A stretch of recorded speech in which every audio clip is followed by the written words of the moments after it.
Esse é o Zupcast, o podcast que traz para vocês os bastidores, opiniões e novidades feitos por Zupers que amam tecnologia e inovação. Meu nome é Sara Aline e hoje vamos falar sobre liderança feminina. Então solta a vinheta e bora começar.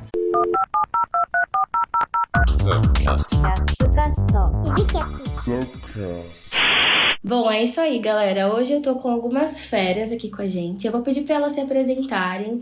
Então, Bru, pode começar por você? Claro. Oi, Sarinha. Prazer estar aqui. Oi, meninas. Meu nome é Bruna, sou diretora de experiência do Zuper e de diversidade e inclusão aqui na Zup. E tô muito feliz de estar aqui com vocês hoje. E aí, pessoal, tudo bem? Que prazer estar aqui com vocês falando sobre esse assunto tão importante. Meu nome é Mônica, eu trabalho na Zup como desenvolvedora back-end especialista. E bora lá, né? Falar sobre esse assunto massa. Oi, Sarinha. Oi, meninas. Oi, pessoal. Meu nome é Joceline, enfim, Jo. A maioria das pessoas me conhece como Jo. Tô aqui na Zup como diretora de Pessoas e Cultura. 1 ano e meio de Zup. Enfim, muito apaixonada pelo tema de pessoas e super feliz da gente poder ter essa troca aqui hoje. Oi, Sarinha. Oi, meninas. É um prazer estar aqui participando desse episódio. Eu sou Letícia, sou Head de Tecnologia aqui na Zup. Então, eu fico dentro da área aqui junto com o Itaú. E é um prazer estar falando sobre esse assunto super importante. Obrigada, gente. Bom, o tema de hoje, como a gente falou, é sobre liderança feminina. De acordo com os dados do Ministério da Economia, na média do mercado, as mulheres elas ocupam apenas 27% na média liderança e apenas 15% nos cargos de diretoria. Porém, tem diversas pesquisas que mostram que mulheres em cargos de liderança melhoram os resultados das empresas. Segundo a McKinsey, empresas que possuem diversidade de gênero em equipes executivas possuem 21% mais de probabilidade de obter lucros e 27% mais probabilidade de ter maior valor de criação. Além disso, nessa mesma pesquisa, a McKinsey aponta que as lideranças femininas, elas formam times mais diversos, e não só na questão de gênero. Mas se os dados comprovam pra gente essa eficácia de mulheres na liderança, por que tanta desigualdade dentro do mercado de trabalho? O que a gente aqui na Zup tem feito para reverter esse quadro? Essas são apenas alguns dos debates, das perguntas que a gente vai ter aqui nesse Zupcast. Então, vamos lá? Bom, então vamos começar pela pergunta mais difícil. Gente, por que faltam mulheres, lideranças femininas nas empresas? Bru, você pode responder essa pra gente? Nossa, essa realmente é uma pergunta bem difícil pra começar, né? Mas vamos lá, eu acho que é uma questão muito estrutural e muito ampla social, né? A gente não consegue responder com uma resposta muito breve, com certeza a gente precisaria entrar em questões profundas e estruturais pra esclarecer melhor sobre isso, mas tentando resumir, eu acho que tem bastante a ver com o papel da mulher na sociedade patriarcal que a gente vive. Como, por exemplo, a mulher é mais sobrecarregada com jornada tripla de trabalho, a gente vive uma série de preconceitos. Tem uma questão importante aqui também, que é a maternidade, né? A maternidade ocupa um papel importante social na vida da mulher, né? E sem dúvida nenhuma prioritário das que optam por ser mães, que acabam fazendo com que algumas mulheres parem a carreira ou desacelerem a carreira no momento de ser mães, ou elas têm o que já em alguns estudos mostram o pênalti da maternidade, né, que quando as mulheres têm filhos, elas acabam sendo menos valorizadas no mercado, como se as prioridades dela não fossem o trabalho, fossem os filhos. Então, a maternidade, sem dúvida nenhuma, tem um peso que além, né, de todo o gasto de energia, né, da tripla jornada aí que as mulheres têm na casa e com os filhos, porque acabam sendo sobrecarregadas com essas funções, né, historicamente a gente vê dados que comprovam isso, elas também acabam despriorizando de alguma forma a carreira e desacelerando as carreiras por conta disso. Eu falo por mim, pessoalmente, eu não tenho filhos ainda, eu tenho 32 anos, é um grande sonho pra mim ser mãe, mas eu sempre priorizei a minha carreira até aqui, e chega nesse momento de vida, eu sou casada e é um sonho meu e do meu companheiro, do meu marido, de sermos pais. A gente fala sempre sobre o tema, mas eu sei como isso pode interferir na minha carreira, como, né, a licença maternidade, como as prioridades mudam. E as mulheres já enfrentam muitos preconceitos, né, no trabalho, na vida profissional. Então, esse, sem dúvida nenhuma, é mais um deles. Então, tentei não ser muito confusa aqui, porque é um tema muito denso, mas eu diria que a maternidade, talvez, e todos os papéis e pesos, né, que isso vem em torno da mulher e responsabilidades, com certeza, é uma coisa que interfere bastante da gente não ter hoje mais lideranças femininas no mercado. Para chegar numa liderança, todos nós sabemos a dificuldade que é independente de gênero, né? A gente tem que priorizar a nossa carreira. E é isso. Enquanto a gente tá tendo outro papel tão importante como na maternidade, é difícil priorizar essas duas coisas. Eu queria só arrematar aqui a fala, porque eu acho que o que a Bruna disse é bastante coerente. Por isso que eu acho que é tão importante compartilhar suas experiências, né? Compartilhar, na verdade, os medos, inclusive, os obstáculos pelos quais tiveram que passar, né? Então, no meu caso mesmo, eu sou mãe hoje já de 2 rapazes e eu passei por 2 gestações muito difíceis e eu precisei parar um momento de trabalhar justamente para conseguir ter os meninos, né? Então, eu tive um lapso aí na minha carreira e depois você precisa voltar novamente para o mercado de trabalho, começar muitas vezes de um patamar anterior ao que você saiu, né? Então, assim, não é fácil mesmo. Acho que essa parte da jornada tripla, ela é extremamente desafiadora e, ao mesmo tempo, não me via fora do mercado de trabalho, né? Eu tinha estudado tanto, ralado tanto para chegar onde eu já estava. Então, acho que tem esse pedaço da gente não desistir, na verdade. Tem o desafio de você, às vezes, precisar dar esse step para trás ou para o lado. Enfim, a gente perde algumas coisas, mas, gente, dá tempo, né? Eu falo, a carreira é uma jornada, é ininterrupta. Então, independentemente de quantas jornadas tenhamos, sempre é tempo. Então, a gente precisa de verdade perseverar, a gente precisa ter mais exemplos na liderança, né? Então, acho que esse é o ponto aqui só que eu queria deixar como contribuição. E essa questão de ter mais exemplos de representatividade é algo que a gente sabe que impulsionam até e facilitam carreiras no sentido da aceleração em seu curso natural de carreiras femininas. E quando a gente olha para a área de tecnologia, então, acho que a Mônica e a Lê podem falar um pouco pra gente, assim, de vivência, porque faltam lideranças femininas em tecnologia. Mo, Lê, vocês podem compartilhar com a gente? Claro, vamos lá. A já falou algo muito importante, né, que eu tinha até anotado aqui enquanto a Bruna estava falando, que era sobre a representatividade. Hoje na Azup a gente está num momento um pouco mais evoluído, com muito mais representatividade de mulheres na liderança, e isso, pelo menos pra mim, me faz sonhar, me faz olhar pra aquela pessoa, pra aquela mulher que tá aqui naquele cargo, pensar, caraca, qual que é a história dela, o roteiro dela, a vida dela pode se encaixar ali, ou eu posso me refletir nela pra alcançar coisas maiores também. Isso pesa bastante, pelo menos pra mim, sabe? Olhando pro lado da tecnologia, acaba sendo bem desafiador, né? Quando a gente olha lá no início, por exemplo, como algumas pessoas iniciam sua carreira na faculdade, esse ambiente já é desafiador. Por quê? Vou dar o meu exemplo. Quando eu comecei a faculdade, a sala estava lotada, 60 pessoas, e dessas 60 pessoas só tinham 5 mulheres. Pensa o funil que vai criando até chegar à formatura. E, pelo menos pra mim, eu me sentia que eu tinha que me provar o tempo todo. Tinha que me provar pra mim mesma e também pras outras pessoas. E por que isso? Porque, querendo ou não, a gente percebe que pra que eu entre em algum grupo de trabalho dentro da faculdade, as pessoas têm que acreditar em mim e falar, não, eu quero a Mônica aqui no meu grupo também. Então, ser mulher num ambiente que estava majoritariamente masculino é bem complexo. E o engraçado é que lá atrás, muitos anos atrás, a computação era composta por muito mais mulheres e pouquíssimos homens.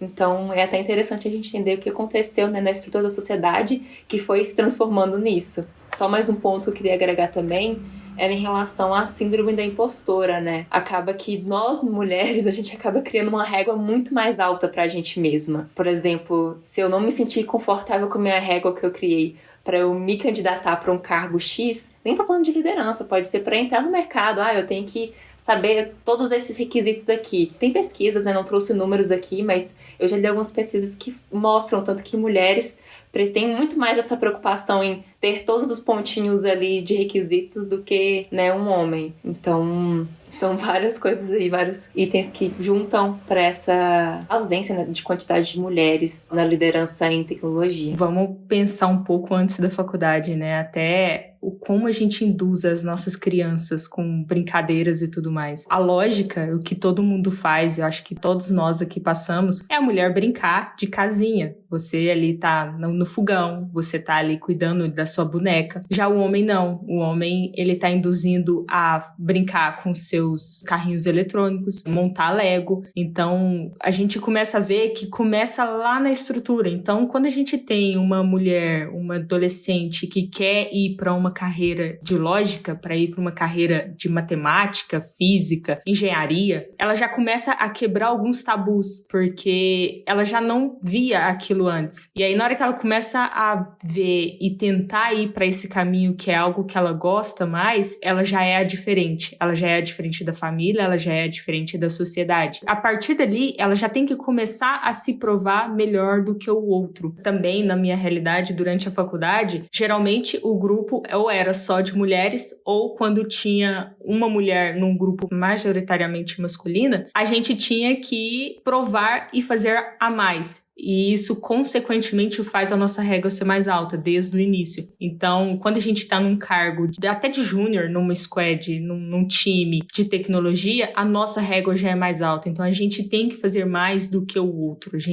Nós nos formamos assim, sabe? Sempre fomos assim. Então, acaba que pra gente chegar na liderança, querendo ou não, a gente sempre tá querendo fazer perfeito. A gente sempre tá querendo fazer mais. Sempre tá querendo... Geralmente, chega alguma informação, a gente já fez aquilo. Porque a gente já estava correndo atrás e a nossa régua estava mais alta. E isso é um ponto que, desde o início, então, muito antes ali da faculdade, muito antes da adolescência, a gente já vem com essa formação e, querendo ou não, colocando isso na nossa cabeça. E aí começamos a criar os nossos impostores, começamos a criar as nossas sensações de que talvez a gente não é o suficiente para aquele cargo, para aquele desafio que aparece na nossa carreira. Eu ia fazer um comentário muito semelhante ao seu, Lê, para o que a Mônica falou, que como é estrutural, né, aquela até pergunta inicial que a Sarinha fez, nós mulheres não somos criadas para ser líderes, a gente é criada para maternidade, para acolher, e como os homens são criados ainda para serem provedores, e nós para o papel de maternidade, mesmo que inconscientemente, né, então,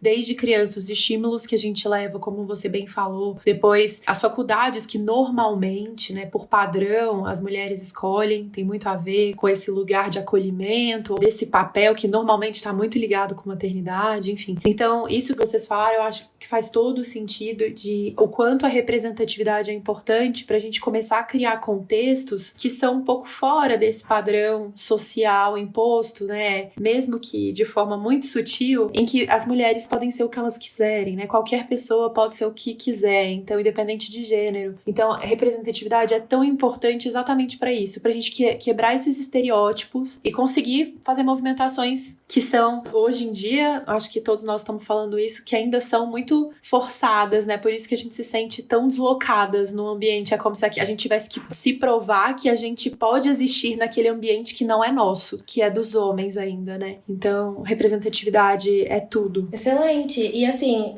além da representatividade, esses diálogos que a gente constrói é de fato para fomentar cada vez mais mulheres nesses cargos que são tão poucos explorados por questões totalmente estruturais, né? Então, quando a gente vai fazendo essas associações, a gente vê o quanto o mercado de trabalho, por mais que com muitas mulheres em movimento, olhando para suas carreiras, se permitindo ali vivenciar suas experiências, ainda faz com que a gente caia nesse discurso da ausência, né? Trabalhar com a ausência, trabalhar com a necessidade de fomentar cada vez mais as mulheres nesse espaço, para que elas encontrem o seu lugar de protagonismo que sempre existiu, né? E além da gente viver nesse contexto, a gente olha um pouco sobre as expectativas que são criadas por mulheres quando elas estão em cargo de liderança. São expectativas que até às vezes entram num ponto de que, com certeza algumas de vocês já ouviram falar isso aqui. Ela chegou, é uma mulher em liderança e ela é extremamente direta, teve que se moldar ao modelo masculino de gestão, e isso, querendo ou não, é uma expectativa totalmente patriarcal, né? Mas eu queria saber um pouquinho aqui de vocês. Em cargos de liderança, como mulheres líderes hoje na instituição, vocês acreditam que essas expectativas acabam vindo como rótulos, estereótipos, tipo a líder boazinha ou a líder assertiva?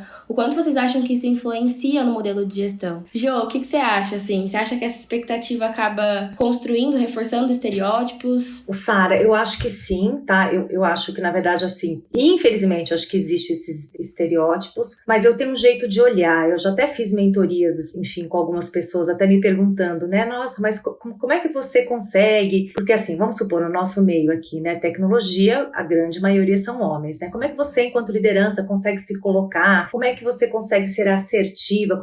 E, na verdade, para mim, eu acho que tem um passo que ele é anterior a isso, e é menos sobre se eu consigo me colocar ou não, e tem muito a ver, na verdade, com eu encontrar um jeito onde eu me sinto confortável, de acordo com as minhas características, e me tornar essa liderança. Então, primeiro, tem um pedaço ali, que muitas vezes, quando a gente começa a se perguntar, nossa, como é que eu tenho que me portar assim ou assado? Ele tem um pedaço que parece que a gente não está nem se reconhecendo nesse lugar de liderança. Então, para mim, esse passo que ele é anterior, primeiro, eu estou naquela posição, eu estou nessa mesa com essas demais pessoas por merecimento. Então, eu preciso trabalhar melhor a minha segurança nesse papel. Segundo ponto, eu tenho características, eu tenho qualidades, eu tenho experiências que me moldam enquanto profissional e que eu não preciso me transformar, na verdade, em ter uma comunicação mais assertiva ou mais doce, etc., se eu estou fugindo das minhas características. Então, primeiro, tem um lugar da gente se colocar numa posição de merecimento, indo contra o síndrome de impostoria, etc. E segundo, que jeito é esse que eu vou me tornar enquanto liderança, né? Eu estou aqui por merecimento, por capacidade, por competência. Então, se eu estou me colocando ali num papel para liderar outras pessoas ou para falar a respeito de determinado assunto, é porque eu sei fazer isso. E aí, se eu vou ser assertiva, ou se eu vou ser mais doce, ou se eu vou ser cordável, ou se eu vou ser a pessoa que vai ouvir melhor, isso não tira o meu mérito, na verdade, de estar nessa posição. Então, para mim, esse estereótipo, líder boazinha, líder assertiva, etc., ele tem mais a ver com uma insegurança que a gente tem em relação ao papel que a gente está desempenhando. Assim, eu falo demais, né? Mas, enfim, eu queria complementar que esse tema é um tema muito familiar, assim, pra mim, muito importante, sabe? Eu tenho uma outra perspectiva, porque eu fui criada pra ser uma pessoa assertiva, uma pessoa dura, assim. Eu fui criada pelo meu pai pra me masculinizar, e eu acho que inconscientemente meu pai e minha mãe me criaram dessa forma, mas principalmente meu pai, assim. Eles tinham muito medo, eu acho que sabendo da realidade do mercado e do mundo, de como as mulheres às vezes são subjugadas ou tratadas, de que a gente precisaria se masculinizar um pouco pra conseguir o que a gente queria. Então eles sempre cobraram de mim e da minha irmã que a gente fosse extremamente assertiva, mais frias, enfim. Eu lembro que às vezes eu começava a chorar e eles falavam, por que você tá chorando? Engrossa essa voz, fala grosso. Então algumas coisas viraram muito simbólicas pra mim, assim, como a minha criação influenciou no meu perfil, e eu acho que foi muito por esse receio de eu não conseguir chegar onde meu potencial poderia me levar. Porque é um pouco disso que eu falei anteriormente, né, que a gente tá discutindo. O ambiente profissional ainda é muito masculino. Então, e aí masculino, no que eu quero dizer, de características tipicamente masculinas. E o feminino é muito estranho ainda. Então, a delicadeza, a sutileza, às vezes o olhar mais sensível é mal visto, é visto como estranho, ou não é compreendido. Então, é muito estranho como eu vejo muitas mulheres se masculinizando pra caber, pra se encaixar num contexto, pra pertencer. E eu acho que o futuro é exatamente o que a Jo tá falando. É a gente não precisar mudar, a gente não precisar virar nada, nem a gente, mulher, nem os homens, assim, é só a gente conseguir aprender a conviver e se respeitar e entender que o ambiente diverso, como as pesquisas que a Sara trouxe provam, é o mais rico, né? É o que vai levar a gente pro futuro que a gente gostaria. Mas eu confesso que eu mesma já estive nesse papel, ainda estou tentando sair desse papel masculinizado, assertivo, porque por muito tempo foi só assim que eu consegui chegar onde eu cheguei hoje. Foi só assim que eu consegui conquistar o que eu conquistei, sabe? Quando a gente traz um pouco pra tecnologia, a gente acaba encarando uma dificuldade extra, sabe? Porque qual a expectativa que eles esperam, por exemplo, de uma rede de tecnologia? Quase sempre é o olhar para a pessoa, o olhar doce, gentil, sutil, resolver algum processo. Quando a gente entra na tecnologia, a maioria é masculina. Então, tem um tabu para as pessoas aceitarem o ponto técnico que a gente está falando. Aí a gente vem na questão realmente estrutural, porque a mulher na tecnologia raramente é uma desenvolvedora. Ela é alguém da área de negócios, ela é uma PO, ela é uma Scrum Master. Então, a gente tem essa expectativa que é criada na liderança feminina, de que raramente é técnico, sabe? Então, é um outro tabu que a gente, querendo ou não, temos que quebrar. Temos que estar ali no nosso dia a dia, diretamente falando, galera, não, deixa eu falar um pouquinho aqui no técnico, porque é o que eu gosto, é o que eu quero fazer, sabe? Eu queria adicionar mais um item aí que, enquanto a Lê falava, veio muito na minha mente vários momentos onde eu estava participando de discussões técnicas, e aí, geralmente, né, nesses grupos de discussões, a maioria eram homens. Foram poucos momentos que eu tive outra mulher desenvolvedora back-end comigo, ou até mesmo QA, e teve várias situações onde eu dei minha opinião, colocando dados, colocando informações, trazendo os meus estudos, e não fui ouvida, e logo em seguida um cara disse a mesma coisa que eu disse, talvez até mesmo com menos riqueza do que os dados que eu levei naquele momento, e o pessoal tipo, nossa, cara, é isso mesmo, resolveu o nosso problema. E aí, inicialmente eu ficava tipo, nossa, como assim? Eu acabei de dizer isso, será que eu não fui clara na minha comunicação? Então eu comecei a fazer o exercício de prestar atenção como eu estava me comunicando, e depois falar assim, poxa, mas isso foi o que eu acabei de dizer. Então tem vários desafios que a gente passa nesse sentido. E uma coisa que eu aprendi que é muito valiosa é quando eu tive a oportunidade de ter outras mulheres no time comigo, eu também valorizar elas. Eu puxar elas pra cima, falar assim, cara, é isso mesmo, olha o que ela disse. Nossa, esse ponto é muito importante. Então a gente tem que se unir e uma puxar a outra pra cima, sabe? E esse ponto é super importante pra gente desmistificar algumas barreiras que fazem a gente olhar pra nós mesmos com esse processo que até a síndrome da impostora acaba semeando, assim. Que às vezes é o ambiente, de fato, que faz com que a gente se questione das nossas principais habilidades. E eu tava pensando aqui, né, como a gente tá com mulheres em movimento dentro desse Zupcast, eu queria muito saber sobre a experiência de vocês. Eu sei que a Mo e a Lê trouxe agora alguns desafios falando sobre do papel de liderança técnica, e eu queria muito saber, assim, qual foi o maior desafio que vocês enfrentaram até agora como uma líder, né, como uma mulher nessa posição de liderança? Aqui, Sara, eu tô tentando puxar aqui pela memória, até pelo fato de liderança mulher, mas eu acho que aqui posso trazer até como liderança mesmo, assim, acho que a primeira vez que eu assumi um time, e era um time nacional, na verdade, que estava espalhado ali em 5 cidades, um time grande do RH, para mim, eu acho que, assim, como principal ponto aqui de desafio foi, num primeiro momento, eu querer me sabotar, assim, nossa, será que eu tô pronta? Será que deveria ser eu a encarar esse desafio? Eu aceitei com medo, mas eu me lembro de eu passar meses ainda me questionando se eu deveria ter sido a melhor escolha. E fazendo um trabalho bom, enfim, e dando conta do recado. Então, como isso é forte também, né? Assim, como é muito fácil, na verdade, eu acho que a gente, muitas vezes, a gente se sabotar no sentido da gente sempre achar que a gente tem que estar muito pronta para as oportunidades que aparecem pra gente. E eu vejo os homens menos nisso, ou talvez eles contem menos, mas para a mulher é muito comum isso, né? A gente ter essa régua de excelência com a gente. Então, acho que me lembrando aqui, eu me lembro, assim, foram meses muito sofridos, que embora eu estivesse ali fazendo tudo direitinho, tudo, sabe, assim, dando conta do recado, eu ali meses me questionando se eu deveria ser essa pessoa, deveria ter topado, enfim, aceitar o desafio. Então, enfim, é muito louco isso. Eu acho que o maior desafio mesmo é conseguir fazer com que pessoas técnicas aceitem uma solução técnica vindo de uma mulher, sabe? E não uma questão imposta, eu acho que é mais uma questão de realmente debate e, galera, por que não a minha solução, sabe? E é pontos que, como a Mônica mesmo disse, pode ser que a gente traga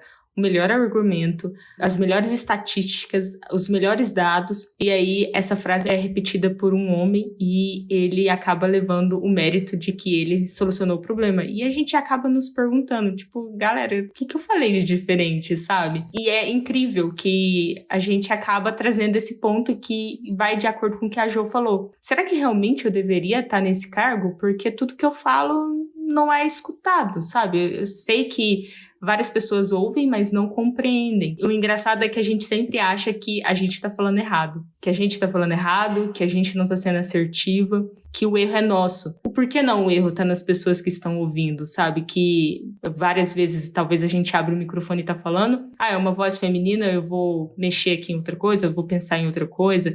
E quando é uma voz masculina, mais imposta, acaba sendo compreendida melhor, sabe? Eu acho que o maior desafio é esse. O fato de como falar e ser escutada e compreendida de uma forma mais assertiva, sabe? De várias vezes eu precisei de usar um tom mais firme e, como a Bruna Nina falou, um tom mais grosso, sabe? Pra masculinizar um pouco a fala que eu estava dizendo pra ser compreendida de fato. Acho que esse é o meu, pelo menos, o grande desafio que eu tenho no meu dia a dia. Eu converso muito sobre esse tema com várias mulheres. Eu nunca ouvi uma mulher que falou que o maior desafio foi entregar.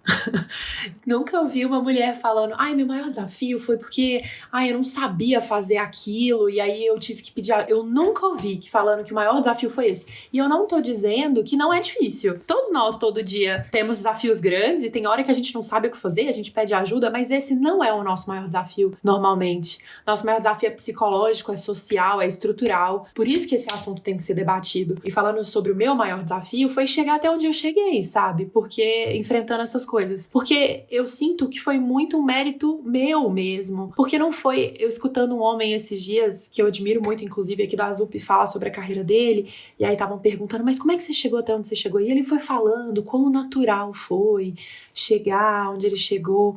E eu falei, cara, eu queria muito que minha carreira tivesse sido assim, natural. Porque a última coisa que ela foi natural, assim. Foi muito na raça. Foi muito equilibrando isso que a Jo falou, que a Lei falou, de a síndrome da impostora, com eu falando pra mim mesma, você dá conta. Olha pra trás, você se deu conta até agora, você vai continuar dando conta. Se tá com medo, vai com medo mesmo, sabe? E aí, eu ser a pessoa que chega no meu líder e falar, filhão, você não tá olhando pra mim como você deveria. Porque normalmente eles não estão. Normalmente eles estão mais atentos a essa voz mais impositiva, masculina, que é o que as meninas estão falando. E aí eu falo, se você não me valorizar, eu vou achar quem valorize. E aí conseguir meu espaço, sabe? Então, assim, raramente, e foi sempre muito assustador quando alguém me valorizava naturalmente, sabe? Tipo, nossa, você é muito boa. Me valorizar além de uma líder mulher, sabe? Me valorizar como uma profissional que eu sou. Ser ouvida tecnicamente, né? É a primeira vez que eu ocupo a cadeira de people. A minha carreira inteira eu estive dentro de negócios, dentro de produtos. Então, eu também vivi muito isso de eu falar as coisas e só serem ouvidas quando um homem falou, sabe? Eu ficava extremamente nervada. Cansa muito, é muito desgastante. Então, eu acho que o maior desafio, resumidamente, foi chegar até onde eu cheguei e talvez seja o meu maior orgulho também, de olhar e falar, eu me trouxe até aqui e ainda tem muito chão que eu gostaria de me levar, sabe? E feliz de eu ter conseguido fazer isso. Eu não vou falar que sozinha, porque muitas mulheres no caminho me inspiraram, sabe? E me ajudaram a chegar. Mas eu acho que a gente tem que nos dar os nossos méritos também, porque é uma caminhada difícil, sabe?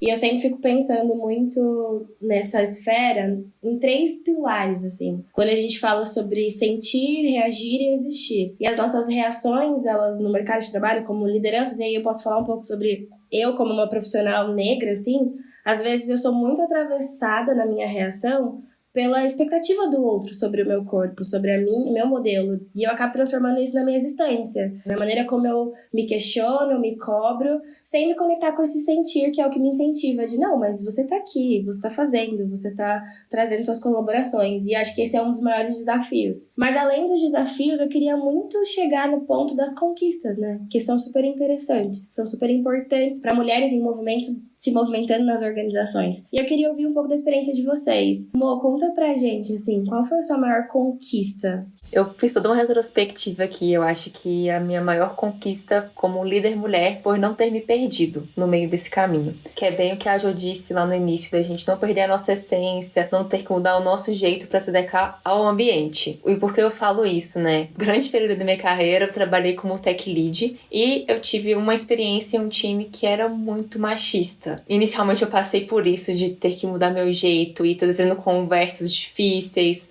dando feedbacks, e em um momento específico eu percebi que eu estava me perdendo, que eu não conseguia ser eu mesma naquele grupo de pessoas. E aí que entra a importância das mentorias, né? Você ter pessoas ao seu lado que você pode se abrir, ela te acolher, entender o seu desafio e tá ali do seu lado. Então, pra mim, minha conquista é isso, né? Não ter me perdido. Em relação a conhecimentos técnicos, que é engraçado que a Bruna disse, a gente fala, a gente nunca diz, né? Nossa, eu consegui entregar tal produto, resolvi tal coisa bem específica. Eu gosto muito desses desafios técnicos, só que pra mim parece que eles são muito mais naturais do que ter que lidar com esse tipo de coisa, né, que vem da sociedade. Então, pra mim, essas conquistas maiores estão relacionadas a isso. É engraçado, porque como liderança, eu acho que a maior conquista foi quando eu realmente consegui me posicionar e falar, cara, qual que é a diferença do que você disse pro que eu disse? Não foi você que solucionou o problema, fui eu tinha falado isso, sabe? Acho que a maior conquista pra mim foi quando eu saí, assim, feliz no meu dia, foi quando eu consegui ter essa postura, porque a maioria das vezes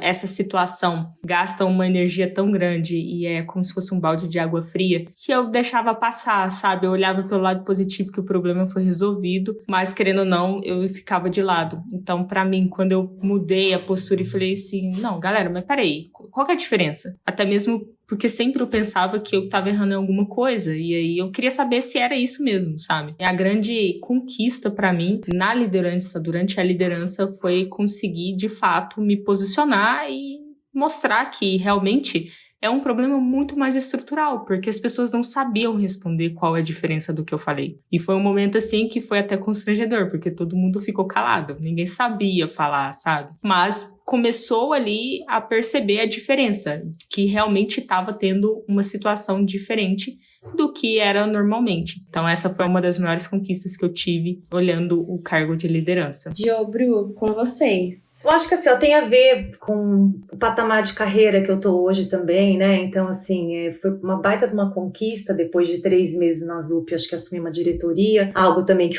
tem um pedaço de inesperado pelo time, mas ao mesmo tempo de também me reconhecer nessa hora e falar, caramba, que boa essa trajetória, valeu a pena, né? Porque assim, é isso, a gente ralei pra caramba, trabalhei pra caramba, estudei pra caramba, dividi o tempo, né, entre trabalho e criar meus filhos, mas acho que pra mim a cerejinha do bolo foi escutar dos meus filhos quando eu ocupei essa posição, o tamanho de orgulho que eles tinham, na verdade, da minha carreira, né? Porque eu fui uma mãe que trabalhou o tempo todo e por diversas vezes eu precisei conversar com eles e explicar por que eu não ia conseguir estar em uma festa ou estar numa reunião, eu super me desdobrava. E eles sempre foram compreensivos, mas eu sempre tinha essa dúvida assim, será que vai ter uma hora que eles vão enxergar isso com valor? E quando eu ocupei essa posição, enfim, foi uma graça, porque os dois me abraçaram e falaram exatamente isso. Mãe, a gente tem um orgulho de você, da sua carreira, do que você conquistou. E eu tô formando homens, né? Olhando uma carreira de uma mulher, independentemente se é da área técnica ou não, mas que conquistou um espaço de bastante relevância. Ter esse feedback deles foi muito significativo pra mim, assim, sabe? Quando você olha pra trás,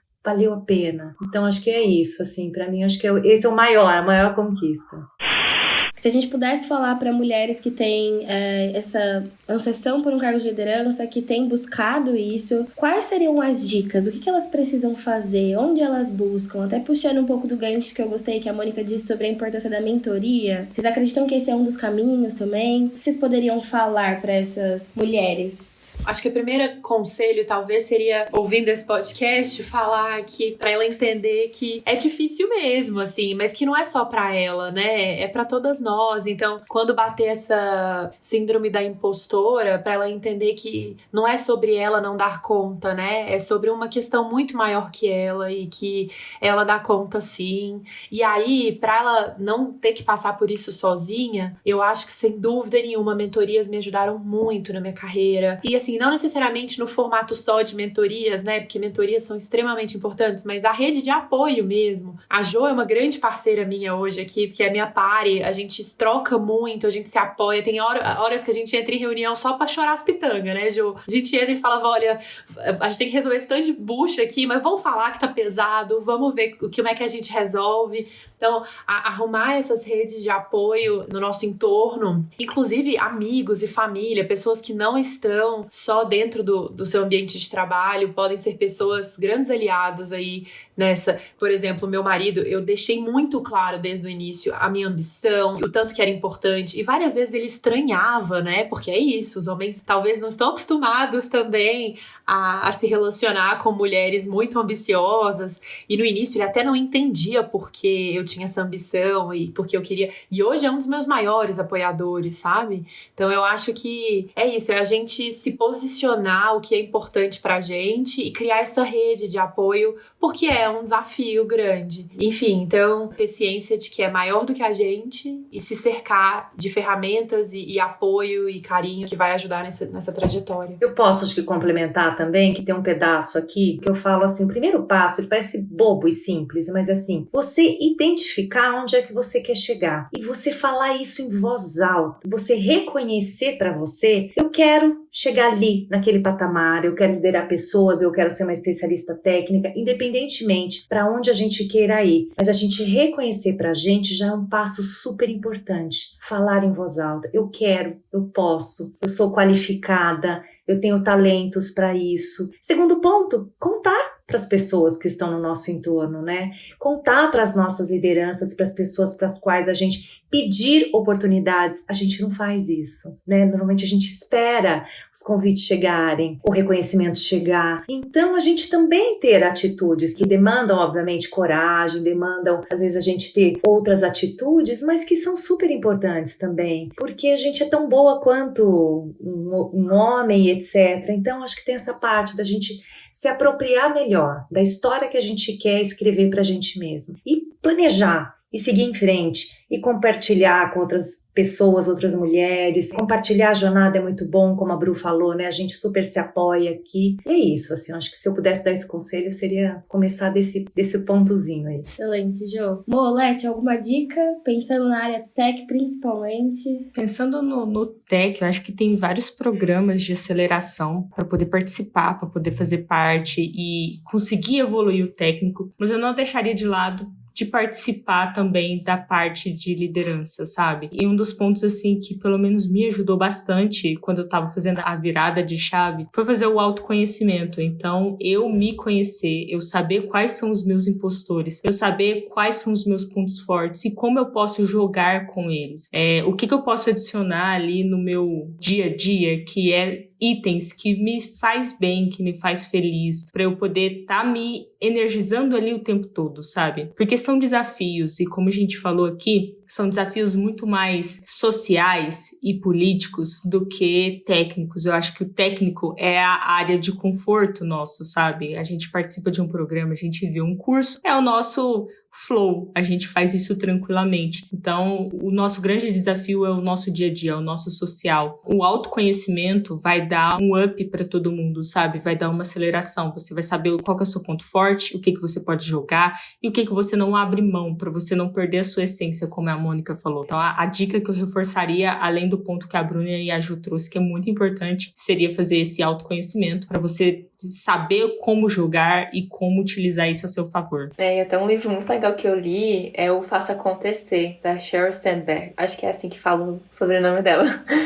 Que ela fala muito sobre isso, né? Mulheres na liderança, mulheres no mercado em si. E foi muito maravilhoso pra mim ter lido ele. E pra agregar nessa parte tech, eu trouxe, assim, 4 nomes de comunidades femininas, mas tem mais um monte, tá? Que estão sempre divulgando cursos, oportunidades pras mulheres, formação. Então tem a Womakers Code, Elas Programam, Programaria e Me Nos Programam. São comunidades, assim, que abraçam mesmo todas as mulheres que querem evoluir na carreira tech ou até mesmo começar. O livro da Sheryl, que a Mônica falou, é uma bíblia, assim. Se tem alguma mulher ouvindo que ainda não teve oportunidade de ler, por favor, se deem esse presente, porque, inclusive, ele é um movimento, né? Ele ficou maior do que o livro. Existe um movimento no mundo que chama Lean In, que tem encontros só para discutir cada capítulo do livro. Aqui na ZUP a gente tem esses encontros também. Eu já participei de alguns. Então, boa lembrança, Mônica. É uma excelente dica. Muito obrigada, gente. Excelente, assim. Infelizmente, a gente tá chegando ao fim do nosso Zupcast e até aproveitando essas dicas, a gente não pode deixar de falar um pouco do que a Zup tem feito para fomentar esse cenário, mudar esse cenário. E aqui a gente tá passando por um processo de fato, se responsabilizar com as nossas iniciativas. Então, quando a gente olha para, principalmente, as iniciativas como as guildas, a guilda de Zup Ladies é um espaço aqui dentro da Zup que as mulheres elas têm de protagonismo, de troca dessa rede de apoio. É de fato pra gente compartilhar conteúdos e manter esse espaço de uma maneira segura. A gente também tem programas que institucionalmente mudam as nossas estruturas, então, como por exemplo, Lidere como uma Mulher, que foi uma iniciativa da gente olhar com um propósito para essa aceleração do curso natural de carreira de mulheres aqui dentro da ZUP e principalmente na efetividade que a gente tem construído do aumento de contratação de mulheres. Como é que a gente traz isso para a pauta, responsabilizando os nossos processos e apostando de que a ZUP tem esse espaço de protagonismo e de mudança. Então, como vocês puderam perceber, aqui no Zupcast a gente está com mulheres incríveis que estão se movimentando diariamente para que essas pautas se tornem seguras e responsáveis. Essas são as principais iniciativas que a gente tem feito para olhar para a ZUP com esse ambiente seguro de responsabilização. E eu não sei, gente, eu queria ouvir de vocês agora. Quais são as suas considerações finais? O que vocês gostariam de deixar de última mensagem, um tweet, se a gente for brincar, para encerrar esse podcast? Pode começar com você, amor? Claro, vamos lá. Durante esse podcast, acho que cada um de nós, né, contribuímos um pouquinho com a nossa jornada, com os nossos aprendizados. Assim, absorvam isso com muito carinho.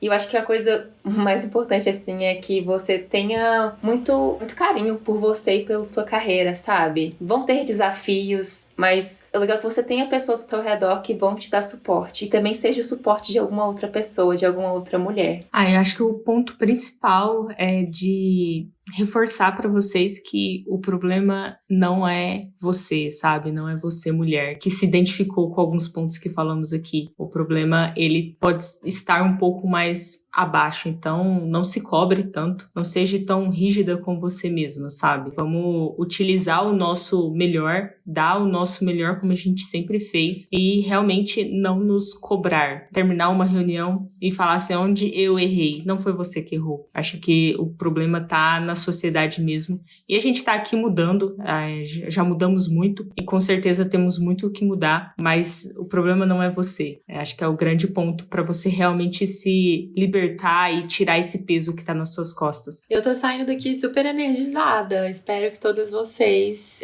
as meninas estão aqui comigo. Muito obrigada pelos compartilhamentos. Eu fiquei pessoalmente inspirada. E as mulheres que estão ouvindo também, a gente, que se sintam conectadas com a gente de alguma forma. Eu acho que tem um poder muito grande na conexão entre nós mulheres, porque eu me sinto, por exemplo, muito confortável nesses ambientes femininos que a gente consegue se abraçar aqui virtualmente e falar, cara, é isso, é igual pra todo mundo, a gente tá em contextos super diferentes aqui e tivemos backgrounds diferentes, vidas diferentes, mas a gente se identifica com esses problemas. Então, eu acho que é isso, assim. Tomara que a gente tenha conseguido se conectar com as mulheres que estão ouvindo e que isso seja alguma força aí pra que elas continuem, porque é isso que a gente precisa no futuro, né? De um ambiente mais representativo para as próximas que virão, sabe? Então, acho que é isso. Muito obrigada. Fiquei muito feliz e emocionada. Eu vou, acho que na mesma linha da Bru também, assim, se eu posso deixar alguma coisa aqui. Assim, olha, a jornada vale a pena. Se as mulheres que estão ouvindo a gente aqui estão fazendo algo que tenha muito significativo, muito propósito, enfim, tenho certeza que é baseado em muito estudo, né? Porque é o que eu falo, assim, a gente não está hoje em posições aqui à toa, né? Tem muita batalha, enfim. Então, primeiro, não desistam, perseverem e caminhem juntas, porque eu acho que é isso, quando a gente está junto, quando a gente pode ter uma rede aí, né, que seja de apoio, de trocas, de aconselhamentos, etc. Poxa, a caminhada ela fica mais leve, né? Então a gente aqui, estamos há quase 1 hora nessa conversa, eu já estou indo para minha tarde de uma maneira completamente diferente, porque é muito gostoso a gente poder ouvir e falar, eu me reconheço na fala de cada uma de vocês aqui, né? E isso é alimento para minha jornada também, então isso é muito bom. Então que possa existir, acho que mais espaços como esses aí por aí, para que as mulheres também possam, enfim, ter essas trocas e se fortalecerem mais, porque ainda somos, né, assim, uma minoria. Então é isso. Super obrigada, viu, Sara, pela sua condução, foi ótimo. Excelente. Muito obrigada, gente.